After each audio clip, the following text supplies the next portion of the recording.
We learned the quote defense strategy, I guess, besides just poking holes in the LAPD investigation, etc. Marilyn Bednarski asked Dr. if he knew anything about Celeste's history, if he talked to her family about her history. He meant, did you know if there was any history of... Hold on to your wigs, cancel your plans, and brace your fragile little hearts, because the music industry just dropped a true crime horror story that makes the Kardashians look like a wholesome family brunch. We are talking about D4VD, the so-called indie darling, whose name is now permanently splattered across courtroom transcripts, fake IDs, and a shopping list so macabre it belongs in a slasher film, not a Spotify playlist. Forget the sad boy acoustic guitar aesthetic. This is a full-blown Hollywood Hills nightmare involving inflatable kiddie pools, chainsaws ordered under a fake alias, and a live-in bodyguard who knows way too much. The internet is currently melting down. The feds are circling like sharks, and his defense team is out here playing 4D chess with a straight face while he sits in solitary confinement, allegedly getting targeted by inmates who read his terrifying paperwork. You thought you knew the dark side of fame, but this twisted saga of midnight Tesla drives, suspicious smoothie spills, and fraudulent asset transfers is about to shatter your entire reality. But here is the million-dollar question that has the entire web holding its breath. What exactly did that unopened burn cage hide? And who is really pulling the strings in this deadly game of cat and mouse? Let's rewind to the glossy, filtered illusion that D4VD sold to the world, because the contrast between his sad boy acoustic aesthetic and this absolute dumpster fire of a reality is giving me whiplash. We are talking about a rising music star who supposedly had it all: the major label deals, the Hollywood Hills mansion, and the adoring fanbase hanging onto his every melancholic lyric. But behind the closed doors of that luxurious estate, a deeply disturbing, highly secretive dynamic was brewing with a 14-year-old girl named Celeste. Investigators quickly uncovered that this wasn't some fleeting, hidden fling. They were allegedly soft-launching their relationship on family vacations to London, Las Vegas, and Texas. His own mother, Colleen Burke, who manages his business finances, was reportedly fully aware of these interactions, raising the ultimate, spine-chilling question of why nobody in that inner circle hit the brakes before it was too late. But the moment this situation shifted from a messy celebrity scandal to a full... David had a contract with his record label that was for $6 million per album. Every time he dropped an album, I know you guys never heard of his music, but his music was pretty popular. He was going to get $6 million per album. Just to put it in perspective, that's fucking huge. That would be probably more than 95 to 96% of all musicians currently that's on a major. I say that to say his music clearly was either highly profitable or definitely his label, which was Interscope Records. They were definitely exploiting his likeness and his music to a very high level. By the way, his monthly... To a full-blown psychological thriller was the discovery of Victoria Mendes? Yes, you heard that right. David allegedly conjured an entire fake human being out of thin air just to cover his own tracks. Prosecutors allege he used this fictitious alias not only to purchase flight tickets to make Celeste's travels look legitimate, but to order a shopping list that reads like a slasher film prop department's wet dream. We are talking about 223 chainsaws, heavy-duty laundry bags, a shovel from Home Depot via Postmates, and a blue inflatable kiddie pool. Let that sink in for a second. A multi-million-dollar artist ordering an inflatable pool and industrial bags under a fake name, while a young girl is allegedly being threatened and manipulated behind the scenes. Now, let's talk about the absolute masterclass and terrible, panic-induced alibi building that happened in the immediate aftermath. According to court documents, David took a midnight drive out to Santa Barbara, a trip that investigators believe was a desperate, botched attempt to dispose of Celeste's belongings, including her ID. But here is where the internet truly lost its collective mind over his sheer audacity. The very next day, David posts a bizarre, self-filmed video claiming his car is at the detailer because a smoothie spilled in the back seat. He looks directly into the camera and drops the most unnerving, out-of-pocket caption in true crime history: "Half my shoes are dirty. But hey, I'm still alive." Who says that after spilling a beverage? It was performative, it was deeply unnatural, and it screamed of a man trying way too hard to convince the world he was just a clumsy, carefree guy. Unfortunately for our boy, you cannot outsmart modern forensics, and his digital footprint was about to slap him with the reality check of a lifetime.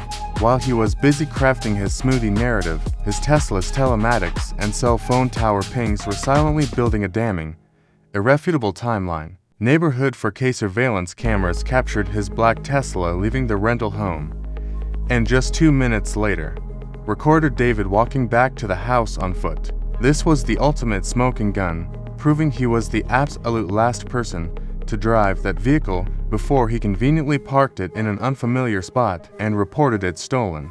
Meanwhile, detectives were pulling surveillance footage from a Ross store, matching receipts found in the car to David frantically buying new clothes and rushing out the door.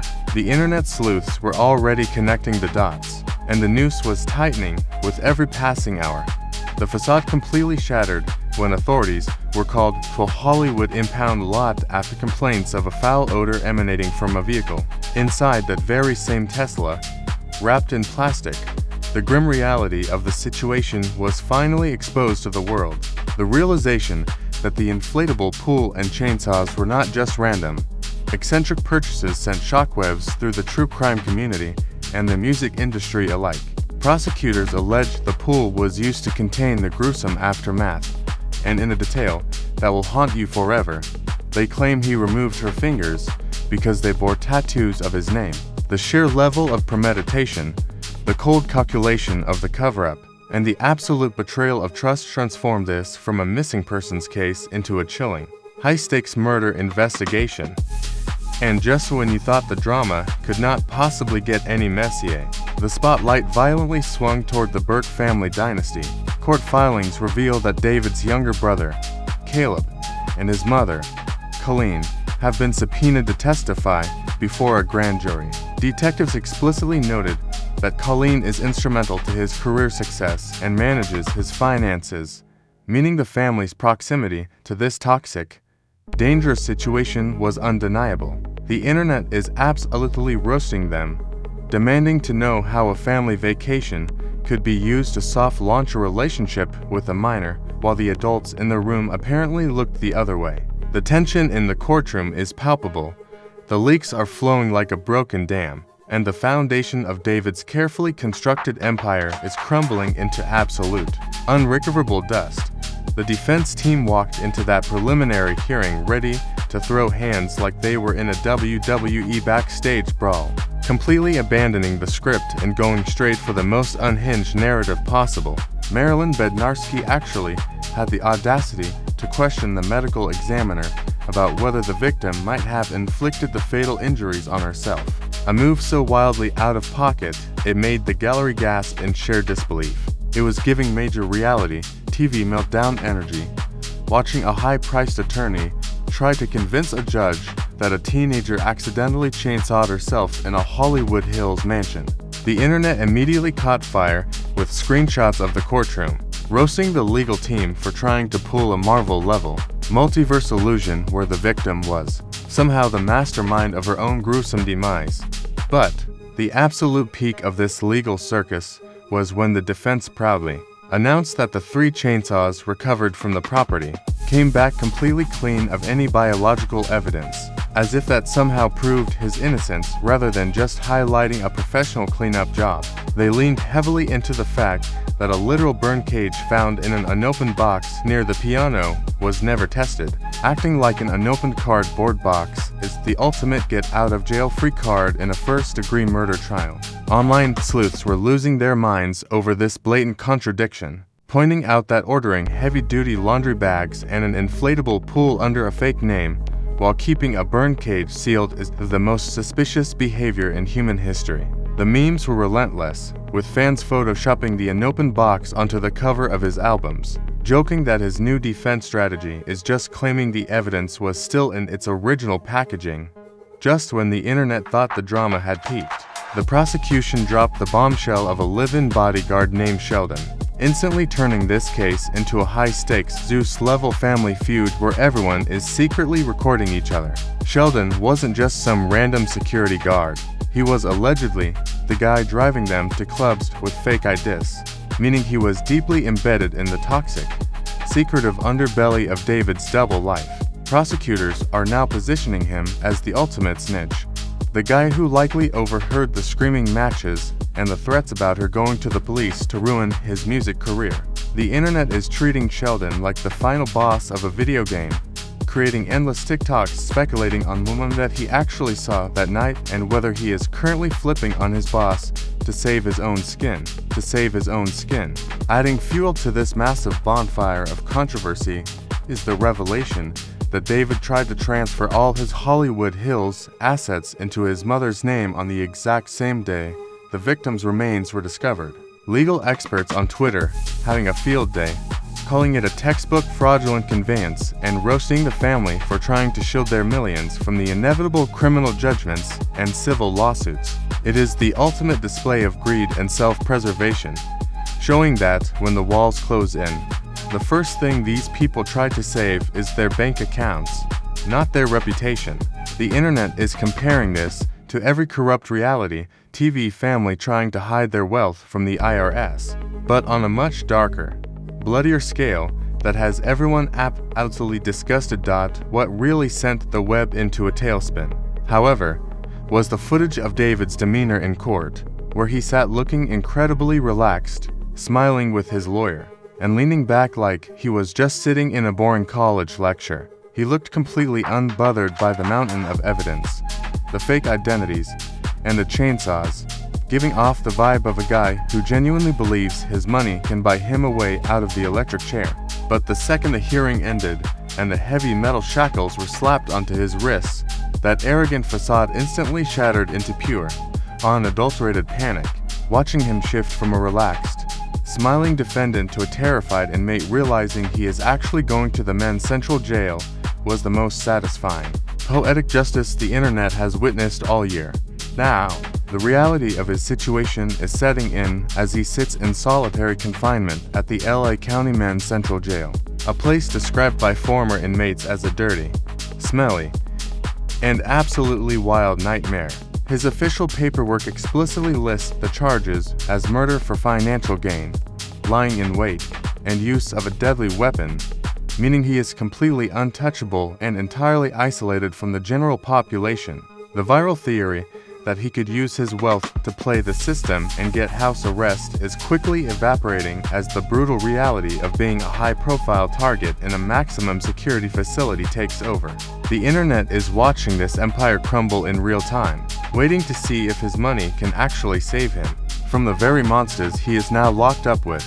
The aftermath of this catastrophic meltdown has left the entire music industry scrambling to distance themselves from the toxic wreckage, with his label reportedly in full-blown crisis management mode. Every brand, collaborator, and former friend who once praised his $6 million genius is now ghosting his team faster than a bad Tinder date. Streaming platforms are quietly burying his discography in the algorithmic abyss, ensuring that his tragic soundtrack to this crime is never accidentally played again. Fans are actively protesting outside recording studios, demanding that his masters be seized and his royalties redirected to the victim's family, proving that the internet's wrath is far more permanent than any cancel culture trend. The sad boy indie aesthetic is officially dead and buried, replaced by a chilling true crime documentary vibe that no amount of expensive PR spin can ever wash away. Meanwhile, the Burke family dynasty is facing a level of public scrutiny that would make the Kardashians look like amateurs, as the world dissects their blatant complicity in this absolute nightmare. The revelation that his mother manages his finances and that they allegedly soft-launched his relationship with a minor on family vacations has completely obliterated their public image. Even his younger brother Caleb is facing intense interrogation regarding his knowledge of the situation, proving that the toxic web of lies extended far beyond just the main suspect. Legal sharks are circling, ready to pierce the corporate veil and prove that transferring those Hollywood Hills assets was nothing more than a cowardly attempt to hide millions from impending civil judgments. The public is utterly disgusted by the sheer entitlement on display, watching a family try to buy their way out of moral bankruptcy while a grieving community demands actual accountability. Stripped of his designer clothes, his fake aliases, and his untouchable celebrity status, David is now facing the brutal, unforgiving reality of the Los Angeles Men's Central Jail.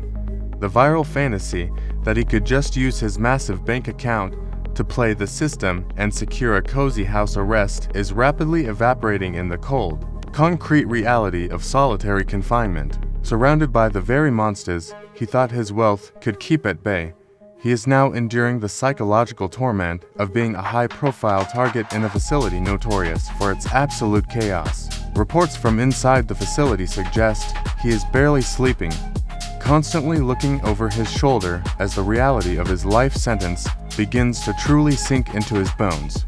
The irony is almost poetic. The guy who thought he could outsmart the feds with an inflatable pool is now trapped in a 6x8 cell, realizing that no amount of money can buy you a get-out-of-jail-free card in the real world. Behind the scenes, his high-priced legal team is sweating bullets, realizing that their she did it to her self-defense is crumbling under the weight of their own client's catastrophic digital footprint. The looming threat of the live-in bodyguard, Sheldon, stepping into the witness box is hanging over the courtroom like a massive, enigmable guillotine. If Sheldon decides to flip and testify about the midnight arguments, the fake IDs, and the exact moments leading up to the tragedy, the prosecution's case will go from strong to absolutely bulletproof. Even the judge has started showing visible frustration with the defense's endless stalling tactics, signaling that the courtroom's patience is wearing thinner than their credibility. The defense is desperately trying to pivot to the untested chainsaws and the unopened burn cage, but the jury of public opinion has already convicted him based on the sheer, unadulterated audacity of his actions. But just as everyone thought the dust was settling on this horrific saga, a massive, unexpected revelation is leaked from inside the grand jury proceedings that changes absolutely everything. Sources are now whispering that investigators didn't just find Celeste's ID in Santa Barbara, they uncovered a hidden, encrypted cloud drive linked to the Victoria Mendez account that contains footage no one was prepared for. If this digital vault is authenticated and introduced in court, it won't just secure a conviction, it will expose a sprawling, dark network of enablers who helped cover up the crime from day one. This is no longer just about one man's alleged crime. It is about uncovering a deeply buried conspiracy that powerful people have been trying to keep hidden in the dark. The walls are closing in, the secrets are spilling, and the next courtroom session is guaranteed to drop a bomb so massive it will shake the very foundation of the justice system. If this twisted saga of fake identities, midnight chainsaw deliveries, and absolute courtroom meltdowns didn't make your jaw hit the floor, I genuinely do not know what will. You need to smash that like button like it owes you money, because we are holding the corrupt music industry accountable one viral breakdown at a time. Drop a comment below telling me if you think the smoothie spill alibi is the most pathetic excuse in true crime history, or if Sheldon the bodyguard is about to drop the ultimate betrayal. Do not let this algorithm bury the truth, because silence and distraction are exactly what these high-priced defense lawyers are banking on. Make sure you subscribe and ring that notification bell so you never miss a single drop of this unfolding high-stakes legal chaos. We are going to be tracking every subpoena, every leaked document, and every desperate, sweating plea from the defense team until the final gavel bangs. You trusted me to break down the messy, unfiltered reality, and I promise to keep bringing you the explosive facts that the mainstream media is too scared to touch. Stay locked in, stay skeptical, and remember that the only place getting the absolute, unvarnished truth is right here on the Rap Truth. Right here on the Rap Truth.